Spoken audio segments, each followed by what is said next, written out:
Olá, boa noite, queridos jovens, demais amigos e irmãos que estarão ouvindo, participando deste estudo, ou melhor dizendo, dessa leitura contextualizada do livro de Daniel. Nós, neste sábado, 16 de maio de 2020, palavra direcionada aos jovens, porque o nosso propósito é conhecer um pouco melhor da vida do profeta Daniel, que tem muito a nos ensinar, uma mensagem extraordinária. Mas é lógico que essa palavra não é só para os jovens, é todo aquele que estiver ouvindo, participando conosco dessa leitura de Daniel. Quero lembrar a vocês do que já tratamos. Daniel, jovem, adolescente, juntamente com mais 3 amigos, 3 irmãos judeus com eles estavam lá, Sadraque, Mesaque e Abednego, não é isso? Então, foram levados cativos para a Babilônia e eles escolheram, né, levar uma vida diferente, mesmo sendo como escravos, mas de um tratamento diferenciado.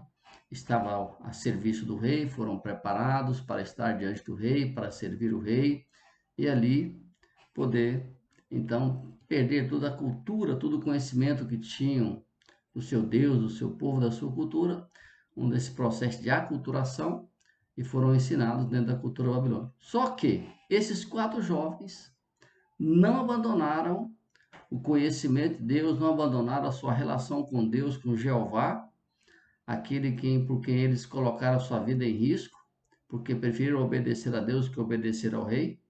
E essa foi o grande diferencial desses 4 jovens. Tanto é que o tema dessa nossa série é a escolha certa. E assim eles o fizeram. Capítulo 2, nós vemos Daniel, que faz a sua primeira interpretação do sonho do rei Nabucodonosor. Não é isso? O rei da Babilônia. Então, Daniel, ainda jovem, veja bem, fez seu primeiro trabalho e ele reconhece. E eu quero ler rapidamente aqui como é que encerra o capítulo 2, é muito importante para a gente entender. Vamos ver. Então, Daniel, como dissemos no estudo passado, na leitura passada, ele falou o sonho, porque o rei não declarou o seu sonho, certo? Falou o que o rei tinha sonhado e fez a interpretação.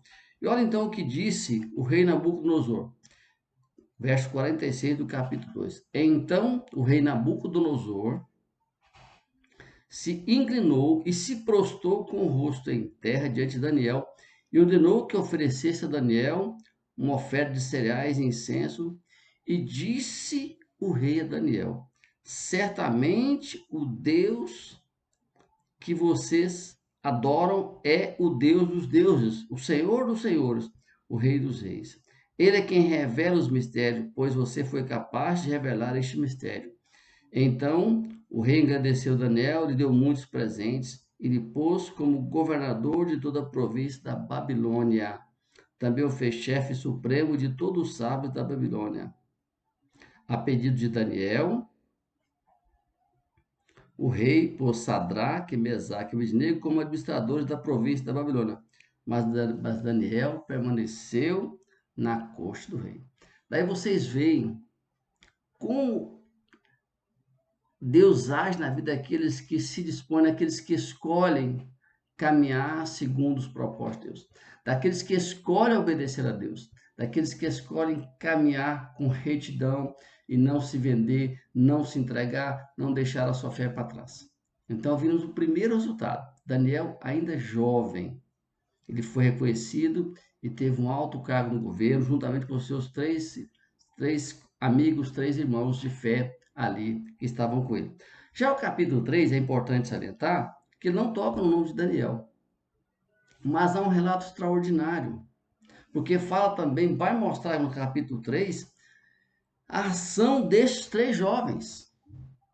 Porque eles também, junto com Daniel, lá no primeiro capítulo, a gente percebe, a gente vê que eles também tomaram a mesma decisão de servir a Deus, de ser obediente a Deus. Mesmo suas vidas fossem colocadas em risco, eles escolheram obedecer a Deus. O capítulo 3 começa assim. Eu quero que vocês me acompanhem para que possamos ir entendendo e trazendo. Diz assim: o rei Nabucodonosor fez uma imagem de ouro que tinha 27 metros de altura, 2,60 metros de largura, que ele levantou na planície Dura, na província da Babilônia. Só para vocês terem uma ideia, eu creio que vocês conhecem a estátua do Cristo Redentor do Rio de Janeiro. Se não conhece pessoalmente, mas por imagem, de informação, eu sei que você conhece. A estátua do Rio de Janeiro, do Cristo Redentor, ela tem 30 metros de altura. Esta aqui tem 27, 3 metros menos. Ou seja, uma estátua extraordinária. Nós vamos ter ideia da proporção do que foi feito este trabalho. Veja bem, então o rei Nabucodonosor, estou lendo o verso 2, mandou reunir os sátrapas e prefeitos e governadores, os juízes, os tesoureiros, os magistrados, os conselheiros e todos os oficiais das províncias, para que viessem à cerimônia de inauguração da imagem do rei Nabucodonosor tinha levantado. Então o rei, além de fazer essa grande estátua dele mesmo, mandou fazer, ele agora promove uma grande festa de inauguração. Mandou reunir todos a liderança, todos os políticos, todas as pessoas importantes do seu reino, para que pudesse estar naquela planície Dura, para que eles pudessem, então, reverenciar ao rei Nabucodonosor. Nós vamos encontrar essa narração até o capítulo 11, até o versículo 11, onde explica que todos foram chamados e todo tipo de instrumento foi tocado. Quando tocasse aqueles instrumentos, todas as pessoas ao ouvir tinham que se inclinar, tinham que se reverenciar diante daquela estátua. Todos. Era uma lei, era um decreto que o rei colocou para que fosse feito. Então, foi tocado, os instrumentos foram tocados e todas as pessoas se dobraram. Mas, como sempre, o diabo, o inimigo das nossas almas, está sempre de olho nos filhos de Deus, querendo derrubá-los. Por isso, jovem, preste atenção. O diabo sempre vai buscar uma forma de tirar você dos caminhos de Deus. Vai colocar você numa situação complicada, para que você negue o seu Deus, para que você abandone o seu Deus. Veja aqui que, então, é tocado, e aqueles líderes, aqueles homens mal intencionados, vai aparecer na sua vida. Eu quero contextualizar aqui, pessoas que são seus amigos, que têm um propósito de desviar você dos caminhos de Deus, que têm um propósito de tirar você daquilo que é mais precioso, que é a sua relação com Deus, é a sua obediência, a sua fé em Deus. Então, o que acontece aqui? Eles, olha, veja aqui, ó, no versículo 8, desculpa, versículo 7. Assim, quando ouviram o som da trombeta, da flauta, da harpa, da cítara, da lira e todo tipo de música, pessoas de todos os povos e nações e línguas se prostraram e adoraram a imagem do rei Nabucodonosor. No mesmo instante, alguns homens caldeus se aproximaram e acusaram os judeus e disseram ao rei: olha só, olha que armação tremenda, que coisa diabólica. Que o rei vive eternamente. Ó Senhor, o rei baixou um decreto ordenando que todo homem que ouvisse o som da trombeta e flauta e harpa e cítara e lira e gaita de fole, todo tipo de música, deveria se prostrar e adorar a imagem de ouro. E todo aquele que não prostrasse e não o adorasse seria lançado na fornalha de fogo ardente. Aqui isso era uma média danada com o rei, né? Como sempre o diabo gosta de fazer. Fizeram aquela média, se dizendo preocupado, mas qual era o propósito? Era colocar os filhos de Deus em situação de risco.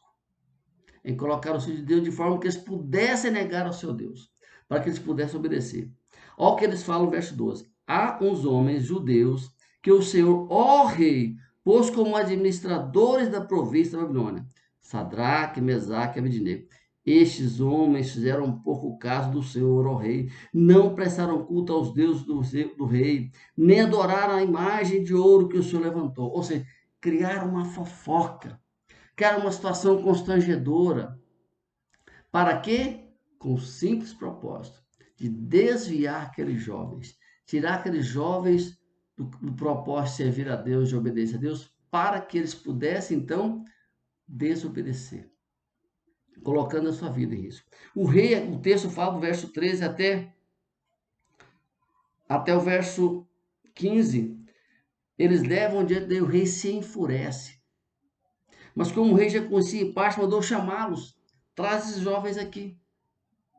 E o rei ainda dá uma oportunidade. Olha que armadilha do diabo. Então o rei chama eles de volta e fala: se vocês, vou mandar tocar de novo. Vou dar uma oportunidade para vocês. Vou mandar tocar o instrumento. Aí vocês podem prostrar e me adorar. Não vai acontecer nada. Tá vendo como o diabo é bonzinho? Como o diabo se parece bonzinho para te enganar, para tirar você dos caminhos de Deus. Olha que armadilha tremenda. Mas, olha o verso 15. Vou ler para você aqui, juntamente com 16 e mais alguns aqui. Agora, pois, se vocês estão prontos, quando ouvir o som da trombeta, da flauta, da cítara, da harpa, da lira, da gaita de fole, se prostrarem e, e me adorar a imagem que eu fiz. Olha só, né? Então, uma oportunidade. Mas, se não adorarem, serão no mesmo instante lançados na fornalha de fogo ardente. E quem é o Deus que pode livrá-los das minhas mãos? Olha a prepotência desse rei.